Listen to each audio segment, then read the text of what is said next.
અને જોવાશે સપ્તાહનું છેલ્લું trading session બજાર થોડાક નરમાશમાં આજના દિવસે આવ્યા છે, પરંતુ 26,000નું સ્તરની તો થોડાક ઉપર છે જ.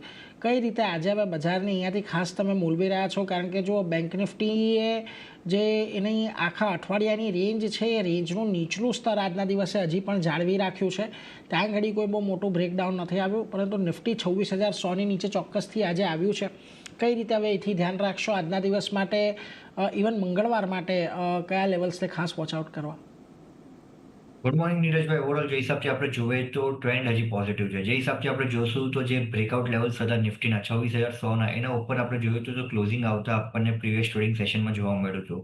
હવે આજના દિવસમાં આપણે જોશું તો અપસાઇડના લેવલથી સેલિંગ એના માટે જોવા મળ્યું, કેમ કે જે હિસાબથી આપણે જોશું તો જે વેનસડેના સેશનમાં આપણે જોશું તો 26,200ના લેવલથી જે 26,150ના લેવલ પર પોઝિશન આવતા આપણને જોવા મળી હતી.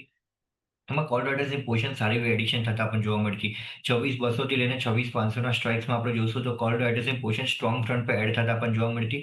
બટ એના સામે જ આપણે જોઈએ તો 26,000 અને 26,100ના સ્ટ્રાઇક પર પુટ રાઇડર્સની પોઝિશન એડ થતા પણ જોવા મળતી. અને જે 26,000ના સ્ટ્રાઇક પર આપણે જોશું તો પુટ રાઇડર્સની પોઝિશન એડ થતા પણ જોવા મળી હતી. એ ક્યુમ્યુલેટિવ એડિશન આપણને થતા જોવા મળ્યું, જેના લીધે આપણે કહીશું તો એ પોઝિશન બહુ જ સ્ટ્રોંગ છે.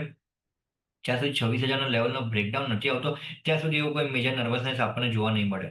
અને અત્યારે જે હિસાબથી લેવલ પર અત્યારે નિફ્ટી ચાલતા પણ જોવા મળી રહી છે, એ લેવલ આપણે જોશું એનાથી જે એક રિવર્સલ લેવલ એનાથી જ બનતા પણ જોવા મળે છે. કેમ કે એનાથી ઓલમોસ્ટ નિફ્ટી આપણે જોઈએ તો સ્પોટ લેવલના હિસાબથી 40-50 પોઈન્ટ બાકી છે એક સપોર્ટ છે એક રિવર્સલ્સ માટે.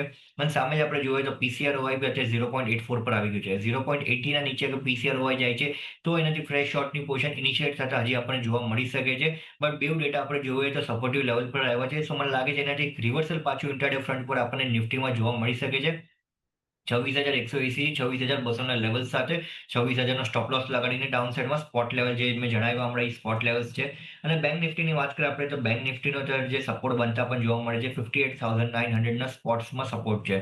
બેંક નિફ્ટી સ્પોટ 58,900ના નીચે જાય છે તો જ કન્ફર્મેશન મળશે થોડુંક એવું પ્રોફિટ બુકિંગ માટે. બટ જ્યાં સુધી 58,900ના નીચે જતું નથી બેંક નિફ્ટી, ત્યાં સુધી એવું કોઈ મેજર અહીંયાથી ઇનિશિયેટિવ આપણને બેન્કિંગ ફ્રન્ટથી આપણને જોવા નહીં મળે. કેમ કે આપણે આજના દિવસમાં માર્કેટ જોઈ રહ્યા છે નીચે આવતા પણ જોવા મળી રહી છે. બટ સામે જે મેજર સપોર્ટ આવતા આપણને સ્ટાર્ટિંગથી જ જોવા મળી રહ્યો છે આજે સવા 9થી, એ છે mid cap small cap. Mid cap small કેપમાં એક સારું ફોર્મેશન થતા પણ જોવા મળે છે. અને મેજર કાઉન્ટર્સ આપણે જોઈએ છે મિડ કેપ સ્મોલ કેપ્સમાં આજે એક સારા એવા બાઇંગમાં બનતા પણ જોવા મળે છે. સો માર્કેટ સ્ટ્રેન્થ પોઝિટિવ છે. નિફ્ટી બી એનાથી લાગે છે એક રિવર્સલ થતા પણ ઇન્ટ્રાડે ફ્રન્ટ પર જોવા મળી શકે છે.